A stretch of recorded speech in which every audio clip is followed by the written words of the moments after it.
So Bad Boys for Life takes place 25 years after the first movie, and the first two movies I have never seen up until I knew this movie was coming out. So I said, okay, this movie's coming out, I'm going to watch the first and second one because I never really had much of an interest. Michael Bay as a director is not a director I'm very fond of, so I said, okay, the new one's coming out, I will watch these two. And I picked up Bad Boys 2 because it was nowhere online. Bad Boys 1 was on Netflix, but I enjoyed them so much I decided to go back and then buy Bad Boys. And now I've got both Bad Boys 1 and 2, and the first one I'm not a real massive fan of, but Bad Boys 2, I like how kind of corny and cheesy it is.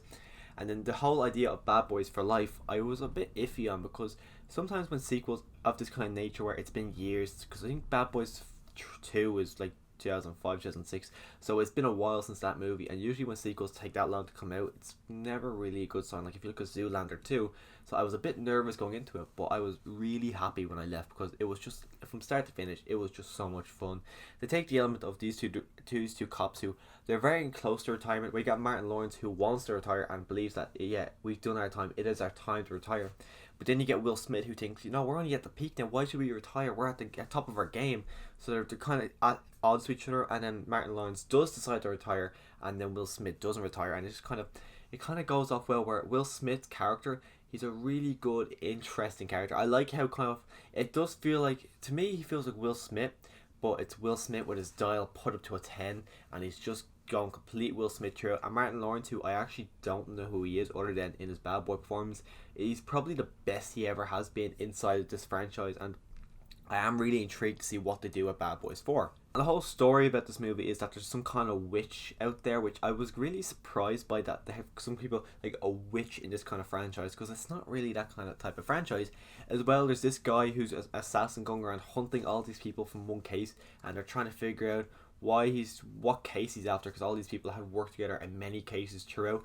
And there's this whole new kind of government part, I can't think of the name of it now, but this whole part that brings all these young people inside of it, and Martin Lawrence and Will Smith aren't a massive fans of them. Well, more Will Smith isn't a massive fan of them, because they kind of go for a new way of doing things where he's not really a massive fan of that kind of way. And of course, it is an action cop movie, so the question is always going to be asked, how is the action in this movie? And the action it's balls to the wall crazy, but in a really good way, because the action is just incredible in this movie. I didn't go into this movie because in the first two, the action is good, but it was Michael Bay action, where it's always kind of exaggerated, so I didn't know what to expect, because Michael Bay did not direct this movie, so I didn't know what to expect going into this movie. But the action, I think the action in this movie is probably the best of the entire franchise, so I was really glad to see that. As well, the comedy in this movie, it's funny. I actually laughed out loud at a good few moments, where in these two movies I laughed, but I didn't laugh out loud really, but in this movie I did laugh out loud a lot. And I think the best thing this franchise has done, especially because they're moving forward with a Bad Boys 4, but the best thing they've done, just the exact same thing as the Transformers franchise, they got rid of Michael Bay.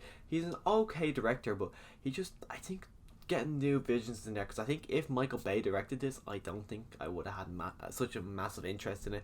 But because he kind of got rid of him, I was really more intrigued to see it. Like, I think I was going to see it regardless, but I was really more intrigued to see what was going to happen, because they did get a new director in there. And I am really glad it's in this movie, because it's balls to the walls crazy, and I really do enjoy it. I want to see it again.